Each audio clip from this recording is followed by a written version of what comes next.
Hello everyone, I am Veera Rani and my roll number is 48. My course is B.Ed second year. My batch number is 2023 to 2025. My subject is Social Science. Textbook is Candid History and Civics textbook. Lesson name is The Great Uprising of 1857 and grade is 8th class History and the syllabus is ICSE syllabus. And today we are going to see the expected learning outcomes of this particular lesson. By the end of the lesson, student will be able to learn the political, economic, social and religious causes of the 1857 uprising, identify major events and leader associated with the revolt, recognize how British policies fueled discontent among Indians. Fourth one is understand the immediate and long-term effect of the uprising of Indian history. Fifth one is appreciate the role of revolt in fostering early Indian nationalism. And the sixth one is develop analytical skills by evaluating the success and failure of the uprising. So these are the teaching learning points. First one is introduction of the Great Uprising of 1857. Second one, major causes of the revolt of 1857. Third one is leaders and the spread of the uprising. And the fourth one is consequences of the revolt. So before going to the lesson, I would like to ask few questions to you all. Like in the previous lessons, you have learned about the Britishers when they have entered, in the 17th century and what was their purpose of entering India. They were attracted towards the wealth of the Indian nation and they wanted to occupy all the government positions so that they can exploit all the wealth and they can carry all the wealth to the Britain. So that was the main reason why the Britishers enters India. And how they were actually planning to occupy the whole nation, let's see with the help of this diagram. British policies and their impact. First, the policy of doctrine of lapse was introduced, which was against the Indian emperors. And the second one was setting up of a new administration, which the Indians don't like. The third one is policy of British expansion. So Indians were against this expansion. The fourth one is they have introduced permanent settlement, Raitwari, Mahalwari systems, by which the farmers of India were not happy with the Britishers. And the fifth one is exploitation of artisans, introduction of modern education, which the Indians were totally against of this policies and there were impacts. Because of this, one revolt has happened. So we are going to see about that revolt. Yes, the declaration of the topic is the Great Uprising of 1857. So today we are going to learn about this topic. 1857 revolt is also known as the First War of Indian Independence. So under this topic we are going to learn revolt of 1857, its causes, impacts and the outcomes.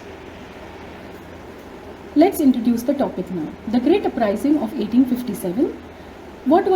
How this revolt has happened, we are going to learn under this point. The Great Uprising of 1857, also known as the First War of Indian Independence of the Sepoy Mutiny, was a significant rebellion against the British colonial rule in India. It began as a revolt by Indian soldiers, that is sepoys, in the British East India Company's army, but quickly spread to involve various Indian rulers, peasants and civilians. The uprising was fueled by widespread discontent with the British policies, including economic exploitation, cultural interferences, and the introduction of military practices that offended religious sentiments. Although the rebellions were eventually suppressed, it marked a turning point in the Indian struggle for independence, leading to the end of East India Company's rule and the beginning of direct British Crown control over India. The event also the seat of Indian nationalism and resistance against the colonial rule. So this is the introduction of the Great Uprising of 1857. So let's do a quick self exercise here. What is the first fill in the blanks? The Great Uprising of 1857 is also known as dash or the Sepoy Mutiny. Yes, think and answer. Yes, it was called as the First War of Indian Independence. The second one, the immediate cause of the revolt was introduction of dash for the Enfield rifles. Yes, try to recollect. Yes, it is greased cartridges. So what was the main causes of the revolts? Let's see. It is divided into 5 types. The first cause is the political cause. The second one is economic cause. The third one is socio-religious cause, fourth is military cause, and fifth one is immediate cause. So let's see what were the political causes of the revolt. The first one is doctrine of lapse, second one is subsidiary alliances, and the third one is Nawab lose their power. So these were the political causes of the revolt. So let's see the economic causes. What were the economic causes which has led to the revolt? The first one is Raitwari system, second one is high taxes, third one is rigid method of payment collection, fourth is decay of cotton industries and handicrafts, and the fifth one is inhuman treatment of indigo cultivators. So these were the economic causes which has led to the revolt. So let's see what were the socio-religious causes of the revolt. The first one is stop the practices of sati and encourage the remarriages of the widow. Second one was introduction of railway. Third is English language education was actively promoted. Fourth one is a new law was passed to make conversion to Christianity easier. And the last one is this allowed an Indian who has converted to Christianity to inherit the property of his ancestors. So these were the social religious causes which has led to the revolt. The fourth one, let's see the military causes. What were the military causes for this? Low paid remuneration to the Indian soldiers, ill treatment of Indian soldiers, deprivation of allowances, and the last one is less chances of promotion. So these were the military causes which has led to the revolt. And the final one is immediate cause. What was the immediate cause of the revolt? Introduction of Enfield rifles and mutiny rebellions. These were the causes which has led to the revolt in the immediate cause. So let's do the quick self-check exercise for this. These are the 5 fill in the blanks which we are going to see. What is the first fill in the blanks? Let's see. The first one is the dash was major political cause of 1857 uprising. Yes. Just now we have learned in political cause, that is doctrine of lapse. Second one, the introduction of the dash and its greased cartridges was the immediate cause of the revolt. So what was introduced at that time? Yes, from that time we are learning that it was Enfield rifles. Third one, the British policy of promoting dash destroyed traditional Indian industries leading to economic hardships. So this comes under the economic causes, and the answer for this is the cheap British manufactured goods. Let's go to the fourth one now. The dash introduced by British such as banning sati were seen as interference in Indian customs and tradition. So this was under socio-religious cause, and the answer is social reforms. Fifth one, let's see the fifth one now. Indian soldier, that is sepoys, resented the dash and lack of promotion opportunities in the British army. They had resented the racial discrimination, and this comes under the immediate cause of the revolt. So let's do the next topic, that is the course of the revolt. These were the 5 centers where the revolt has spread. First it was started in Meerut, second in Delhi, then Kanpur, Lucknow, and it spread to central India. And the sepoys were hanged like this, which has led to the revolt, which has fueled for the revolt. So let's see in detail. Okay, then here is the introduction of Enfield rifle in their year 1857. British East India Company introduced the Enfield rifles, which required grease cartridges. So this was the main cause which has led to the revolt. And what happened next is Mangal Pandey's rebellion, that is on 29th of March 1857. A young soldier called Mangal Pandey revolted by attacking British officers in Barakpur. He was later hanged for the rebellion. And this was the first incident which has gained popularity, and this revolt has taken place. Let's go to the next point, that is rebellion spread in the month of May 1857. The rebellion spread to Delhi, then it spread to Kanpur and Lucknow. Bahadur Shah Zafar was declared the leader of the revolt in this north. Then it has spread to Kanpur in June 5th, 1857, led by Nana Sahib as the leader, and he was assisted by Tatya Tope. And then it spread to Jhansi also. Then it was led by Rani Lakshmibai, and she was the leader in Jhansi. She fought after being denied recognition as the legal heir following the British rejection of her adopted son. Yes, then Jhansi was taken over and Rani Lakshmibai was killed by the Britishers. Then it spread to Bareilly. And who was the leader here? The leader was Khan Bahadur Khan. He declared himself the Nawab and led a rebellion fueled by grievances like low pension imposed by the British. And this was his reason to revolt against the Britishers. Then it spread to Bihar. Then what happened in Bihar and who was the leader here? Let's check now. Led by Kanwar Singh, his revolt was motivated by the British depriving him of his estate. And this was the reason for him to revolt against the Britishers. Then what happened next? Let's see. After reading about this thing, let's do a quick self-check exercise here. Then what happened in the Merit? Let's see. The rebellion began here on when Sepoy refused to use dash. They have refused to use what? Please try to recollect.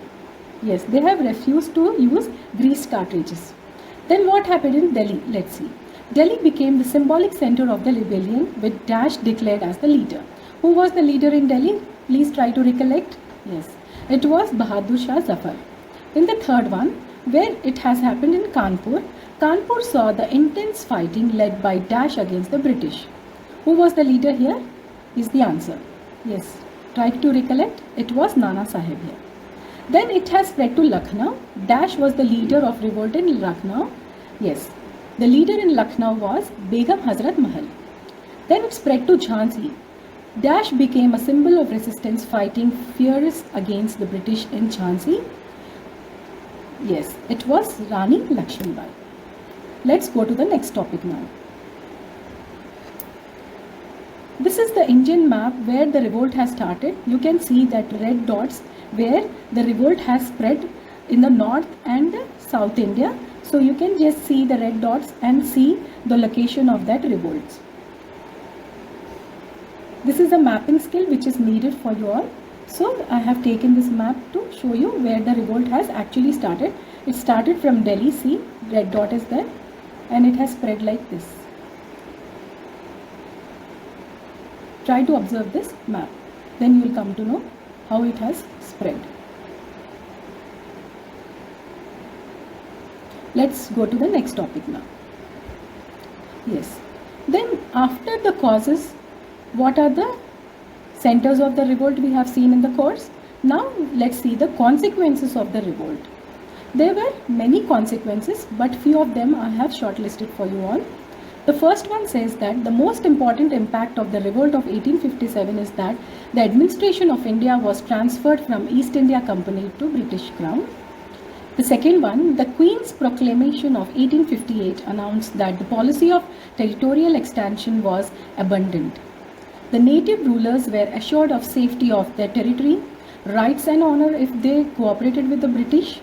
The third one is the army was reorganized to strengthen British control over the country and avert any further rebellions in the future. The number of British soldiers were increased. And the fourth point says that the revolt of 1857 created a big gap between the different religion communities, especially the Hindus and the Muslims, as each blamed the other for its failure. Further, a policy of divide and rule was actively pursued to keep the Hindus and Muslims divided. So these were the consequences of the revolt. Let's do a quick self-check exercise here. The East India Company's rule ended and India came under the direct control of British Crown through Dash. What was that rule? Yes, it was called the Government of India Act 1858. Yes, let's see the second one. The British adopted Dash to exploit religious and regional differences among the Indians. Yes, what was that important policy known as? Still we use that word in our society.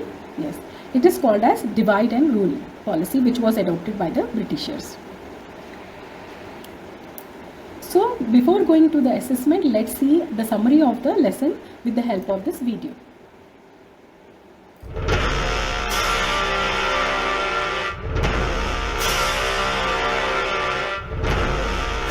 During the British Raj, there was unrest and discontent amongst the people of India. The Hindu soldiers protested against the addition of Gurkha, Sikh and lower caste soldiers to their ranks. The use of animal grease on the cartridges of the newly introduced Enfield rifles was the last straw. While loading the rifles, soldiers had to bite off the end of the cartridges. It was made up of either pig or cow fat, which violated the religious sentiments of the Muslim and Hindu soldiers. In 1857, 3 regiments of the army refused to use the ammunition of the Enfield Rifles and demanded that Bahadur Shah Zafar take over as the ruler of India and the head of the rebels. Mangal Pandey is one of the most famous figures of this uprising who attacked the British regiment. He was later arrested and hanged. This uprising came to be known as the Sepoy Mutiny or the Revolt of 1857. Soon after, another regiment revolted. 90,000 men from the Bengal army joined the mutiny. After suffering major losses in Kanpur and Lucknow, the British sought the help of the loyal Sikh and Gurkha forces and managed to ward off the army of rebels near Delhi. In response to the mutiny, the British Parliament passed an act abolishing the East India Company. India became a crown colony to be governed by the British Parliament directly. In the following year, the title of Viceroy was bestowed upon the Governor-General of India by Queen Victoria. She introduced a policy of divide and rule, which prevented Indians from uniting to rebel against her.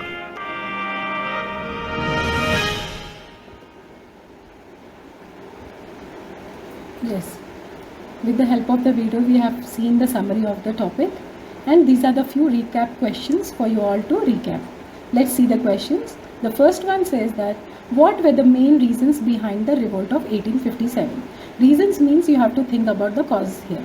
The second one, what objections did the sepoys have to use new cartridges that they were asked to use? They were made up of the beef and the fat of the animals. That were the main objections which the sepoys refused to use those cartridges. Let's see the third one. Which city was the center of revolt in 1857? For this you have to see the centers of the revolt. That thing you have to write here. The fourth one is who led the revolt in Meerut? Yes, you have to think about that answer in the centers. What is the fifth one? Who was the last Mughal emperor and played a key role in the revolt? Yes, he was Bahadur Shah Zafar. Let's see the sixth one. What was the outcome of the revolt of 1857? The Government of India Act of 1858 was passed by the Britishers. This was the outcome of the revolt of 1857. We can answer in that way. Now let's see the glossary. The first one says Sepoy, Indian soldiers serving in the British East India Company Army. Then the second one is greased cartridges, rumored to be coated with the cow and pig fat, offending Hindu and Muslim soldiers, sparking the rebellion. The third one is East India Company, a British trading company that ruled India before the Crown took over in 1858. Let's see the fourth one, that is British Raj, the period of direct British Crown rule in India. That is from 1858 to 1947. Government of India Act 1858, the law that transferred control of India from the East India Company to the British Crown. Let's see the sixth one, that is Viceroy. The British Crown's representative in India after 1858 is known as Viceroy. The third one, divide and rule. A British policy of exploiting religions and regional differences to maintain control was the divide and rule policy. Let's see the last one, that is doctrine of lapse. A policy allowing the Britishers to annex Indian states if the rulers died without a male heir. This was the meaning of doctrine of lapse. What was the conclusion of this revolt? Let's see. The Great Uprising of 1857 marked a turning point in Indian history. Although it failed to immediately overthrow British rule, it exposed the explosive nature of colonial administration and united people across regions and communities against a common enemy. The rebellion led to the end of the East India Company's rule and the beginning of direct British Crown control over India. It also sowed the seeds of Indian nationalism, inspiring future generations to fight for independence. Despite its failure, the uprising highlighted the resilience and the courage of Indians, laying the foundation for the eventual struggle for freedom.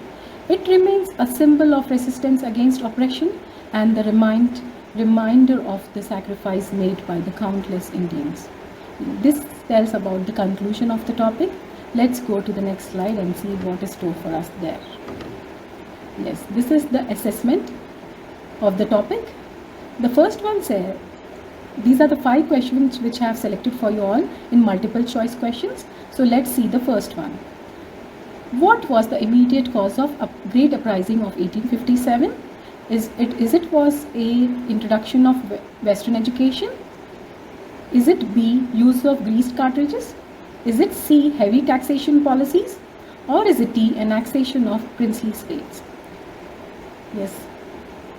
Try to recall. Yes, it is B, use of greased cartridges. Let's see the second one. Who was declared the symbolic leader of the rebellion in Delhi? Is it Rani Lakshmibai A, B, Nana Sahib, C, Bahadur Shah Zafar, or is it D, Tantia Tope? Yes. Yes, I want the answer for this. Yes, it was C, Bahadur Shah Zafar. Let's see the third one. Which city became the center of rebellion under the leadership of Rani Lakshmibai? Let's see the options. Is it A, Meerut, B, Kanpur, C, Jhansi, or is it D, Lucknow? Yes. Rani Lakshmibai means directly the answer will be Jhansi. Let's see the fourth one. What was the outcome of the Great Uprising of 1857? Is it A, India gained independence? Or is it B, the East India Company's rule ended and the British Crown took over the direct control? Is it C, the Mughal Emperor was restored? Or is it D, the rebellion succeeded in the overthrowing British rule? Let's see what the answer is.